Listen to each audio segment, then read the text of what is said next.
Salam sejahtera untuk warga PKBM Namira. Oke, hari ini kita akan belajar tentang pendidikan agama Islam, gitu kan. Sebelum kita belajar lebih lanjut, mari kita berdoa dulu untuk sesuai dengan kepercayaan masing-masing. Berdoa mulai. Selesai. Oke teman-teman warga belajar, tetap semangat belajar gitu kan, untuk lebih pemahaman di sini gitu kan. Hari ini Bapak akan menjelaskan satu materi, yaitu tentang rukun iman. Karena kita ini sedang belajar pendidikan agama Islam, bahwasanya kita harus paham dong, harus ngerti tentang rukun iman. Ya, rukun iman itu apa sih gitu kan? Ya, di sini dalam sebuah istilah rukun iman adalah sebuah fondasi utama dalam agama Islam. Nah, perlu dipahami, perlu dimengerti yang namanya fondasi gitu kan. Ya. Itu adalah sebuah yang kalau kita gambarkan adalah sebuah bangunan. Yang mana kalau ketika kita rumah gitu kan, itu ada fondasinya. Kalau tidak ada fondasi, maka tidak akan menjadi sebuah rumah. Sama dengan kita sebagai orang Islam gitu kan, itu ada pondasinya, yaitu rukun iman ini gitu kan. Yang namanya rukun berarti itu lebih dari satu gitu kan. Yang namanya, kenapa sih orang Islam itu harus punya pondasi? Dikarenakan agar kita ini, keimanan kita, kepercayaan kita ini agar semakin tinggi lagi. Bahwasanya kita tahu umat Islam itu kalau nanti meninggal itu hanya ada dua pilihan, yaitu surga atau neraka. Kalau kita orang iman, bagaimana caranya kita untuk masuk surga? Ya ini dengan ada beberapa fondasi ini. Nah, yang namanya iman ini itu adalah sebuah kepercayaan. Yang namanya percaya, teman-teman PKBM perlu dipahami, yang namanya kepercayaan itu hanya ada di dalam hati, bukan hanya diucapkan, itu dalam hati. Nah, rukun iman itu dibagi menjadi 6 gitu kan. Ya, yaitu yang pertama iman kepada Allah, yang kedua iman kepada malaikat, dan yang ketiga iman kepada kitab-kitab Allah, yang keempat iman kepada Rasulullah, yang kelima iman kepada qada dan qadar, yang keenam iman kepada hari akhir. Nah, ini adalah sebuah fondasi yang memang harus kita pahami sebagai orang Islam. Jadi yang namanya fondasi-fondasi ini, rukun ini harus tidak hanya hafal, tapi mendarah mendaging. Nah, sedikit Bapak akan menjelaskan tentang beberapa rukun iman ini, gitu kan. Nanti pertemuannya akan lebih jelas lagi tentang materi-materi tentang rukun-rukun ini. Untuk sekarang itu hanya pengenalan saja. Nah, yang pertama itu kita harus iman kepada Allah. Bahwasanya kita tahu Islam itu Tuhannya adalah Allah. Meyakini bahwasanya Allah Subhanahu wa taala adalah satu-satunya Tuhan yang berhak disembah. Kita menyembah hanya kepada Allah. Tuhan kita adalah Allah. Yang kita sembah gitu itu adalah Allah. Meyakini segala sifat kesempurnaan Allah Subhanahu wa taala, bahwasanya perlu dipahami gitu, Allah itu adalah maha sempurna gitu kan. Semua yang kita kerjakan gitu kan, kita bahwasanya Allah itu adalah mempunyai sifat-sifat yang sempurna gitu kan. Allah tidak ada mempunyai kekurangan. Selanjutnya meyakini bahwa Allah SWT adalah pencipta segala sesuatu. Perlu dipahami bahwasanya Allah itu adalah orang yang menciptakan gitu kan, semua yang ada di dunia, di alam semesta ini semuanya oleh Allah diciptakan. Bahwasanya kita harus paham. Nah, yang kedua itu adalah iman kepada malaikat, gitu kan. Setelah kita iman kepada Allah, yang paling pertama itu adalah iman kepada malaikat. Ya, kenapa kita harus iman kepada malaikat? gitu kan. Bahwasanya kita harus meyakini keberadaan malaikat sebagai makhluk ciptaan Allah SWT. Malaikat itu adalah ciptaan Allah gitu. Sebelum Allah menciptakan manusia, Allah itu sudah menciptakan malaikat. Makanya kita harus percaya kepada malaikat gitu. Terus meyakini tugas dan fungsi masing-masing malaikat. Nah, di sini malaikat itu punya tugasnya masing-masing.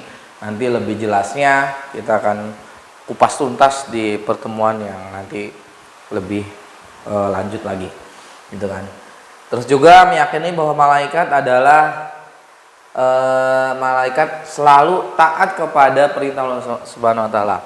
Perlu ketahui teman-teman warga belajar PKBM Namira, bahwasanya malaikat ini itu dia selalu bertasbih, selalu mengerjakan semua perintah Allah. Makanya malaikat itu suci gitu kan. Mereka selalu bertasbih, selalu mengerjakan perintah Allah apapun yang diperintahkan. Yang ketiga, iman kepada kitab-kitab Allah gitu kan. Bahwasanya kita harus tahu, warga PKBM Namira, warga belajar, kita sebagai orang Islam itu kita harus iman kepada kitab-kitabnya Allah.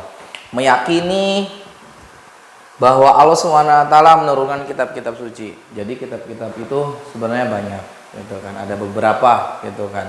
Nah, kita harus iman, harus percaya Allah itu menurunkan kitab-kitabnya. Meyakini Al-Quran sebagai kitab suci terakhir dan paling sempurna. Bahwasanya kitab yang nanti terakhir, kitab orang Islam yang terakhir adalah kitab Al-Quran yang menyempurnakan kitab-kitab sebelumnya. Selanjutnya meyakini keberadaan kitab-kitab suci. Itu kan isi-isinya kita harus percaya. Gitu kan. Selanjutnya itu adalah iman kepada Rasul Allah. Gitu kan.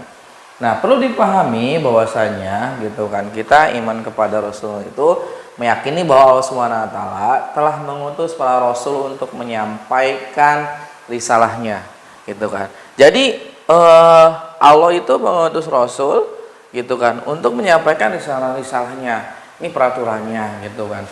Karena rasul itu adalah manusia, utusan untuk istilahnya seorang hamba itu mau beriman kepada Allah gitu, meyakini Nabi Muhammad SAW sebagai Rasul terakhir gitu kan. Jadi yakin bahwasanya yang harus dipahami, Rasul terakhir itu adalah Nabi Muhammad. Selanjutnya meyakini kebenaran ajaran yang dibawa oleh para Rasul. Ya, kita harus yang dibawa para Rasul itu kita harus memahaminya, karena itu adalah sebuah perintah gitu kan, harus yakin. Selanjutnya iman kepada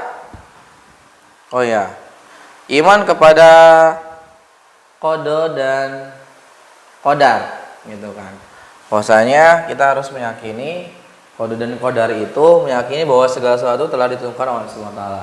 Jadi, teman-teman, yang namanya qada dan qadar itu adalah sebuah rahasia Allah yang memang kehidupan kita tidak tahu bagaimana, ya kita harus percaya, harus iman dengan qada dan qadar ini, yang mana bahwasanya semua ketentuan itu oleh Allah sudah dicatat di Lauhil Mahfuz. Nah, terus juga di sini kenapa kita iman kepada qada dan qadar, meyakini bahwa baik dan buruknya suatu kejadian adalah atas kehendak Allah SWT. Jadi semua yang emang kita lakukan, kita kerjakan dalam setiap hari gitu, bahwasanya kalau itu udah ada qada dan qadarnya masing-masing. Kita sebagai orang yang beriman kepada Allah, ya udah, ketika kita diberikan cobaan apapun, baik yang menyenangkan, baik yang menyulitkan, ya kita harus bisa percaya itu adalah qadarnya, gitu kan. Menerima dengan ikhlas segala takdir Allah SWT. Jadi dengan kita nanti iman kepada qada dan qadar, kita bisa ikhlas, bisa menerima apa yang diqadarkan oleh Allah. Yang terakhir adalah iman kepada hari akhir. Gitu. Kenapa kita harus iman kepada hari akhir? Gitu. Karena meyakini akan datangnya hari kiamat. Karena kita tahu bahwasanya di umat Islam itu kita tidak akan hidup terus, bahwasanya nanti di hari akhir kita akan dibangkitkan oleh Allah, gitu kan. Jadi kita terus yakin untuk lebih ininya lagi. Terus juga meyakini tanda-tanda kiamat, bahwasanya kita harus paham tanda-tandanya kiamat, itu kan seperti apa. Makanya nanti akan lebih jelasnya kita bahas di pertemuan-pertemuan selanjutnya. Terus meyakini akan adanya kehidupan setelah kematian. Ketika kita tahu pada hari akhir, kita tuh paham bahwasannya nanti di akhir itu akan ada hari kiamat, bahwasannya nanti kita akan ada dua tempat, yaitu ada surga dan neraka. Nanti kita tergantung dari apa yang kita kerjakan selama di dunia. Oke, teman-teman warga PKBM, untuk hari ini mungkin pertemuan hari ini Bapak hanya membahas tentang rukun iman saja, karena ini akan kita lanjut di pertemuan-pertemuan selanjutnya, materi selanjutnya. Ini akan Bapak bahas dari dari mulai 1 sampai nanti terakhir. Karena kalau dibahas semua nanti akan lama gitu kan. Yang intinya kita bisa ambil hikmahnya, ya, bahwasanya yang namanya iman itu adalah percaya. Percaya semua 6 rukun ini, itu kita harus bisa melaksanakannya agar kita nanti tuh hidup kita